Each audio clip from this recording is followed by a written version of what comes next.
Good evening and welcome to my world of food.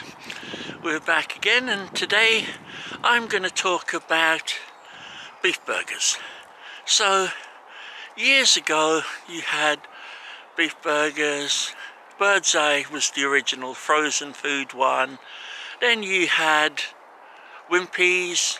You had McDonald's came along. McDonald's sort of took over the market, and that was the target that was to aim for years.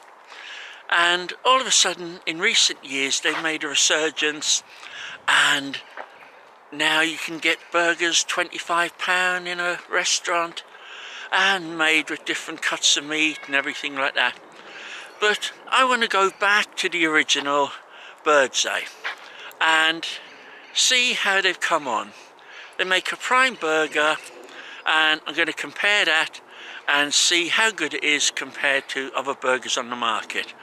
So we're going to cook the prime burgers and see how we get on with them, and I'm going to do a review and say how do they compete. They've been around the market for a long time, so let's just see how they do now against the top of the range burgers. My world of food.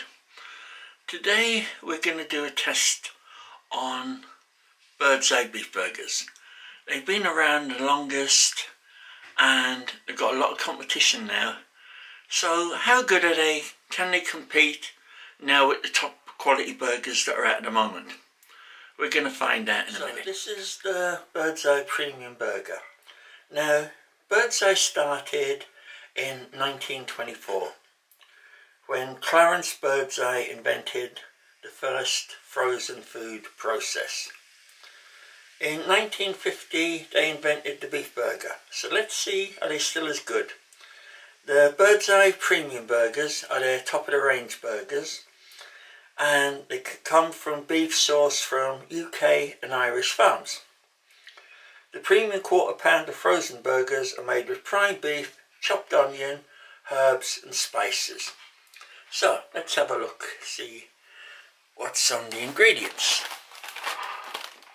Okay, so now we have 88% beef, fat, fortified wheat, flour, we have salt, we have oat fibre, we have black pepper, yeast extract and natural rosemary flavouring.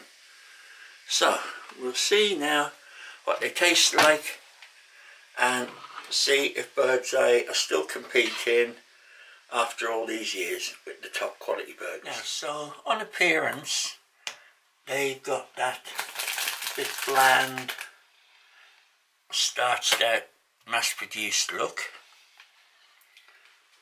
but as I always say, everything's in the taste, not what they look like.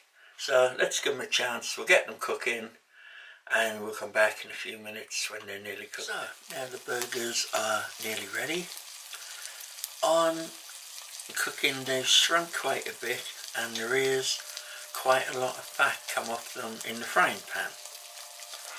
But we'll put them in the bun and we'll try them and come back and see do they taste nice, because that's the most important thing of all.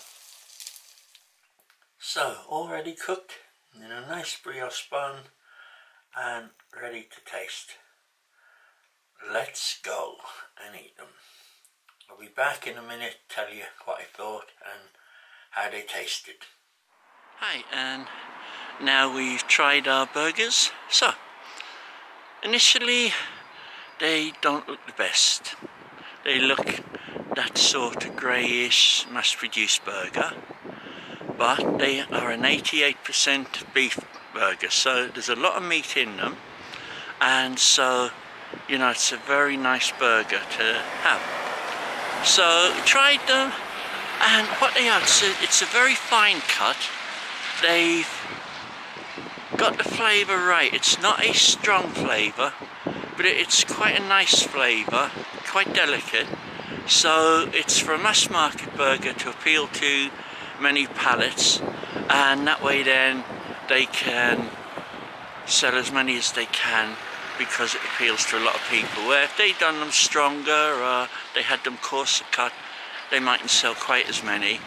So overall, got a nice delicate taste, and I was quite impressed with them. In a burger, not bad at all.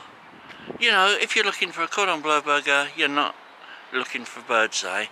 But if you want a very good, top of the range, frozen burger, I think you're going to be very happy with them. So, give it 8 out of 10. And I think that's a good score for a good solid burger.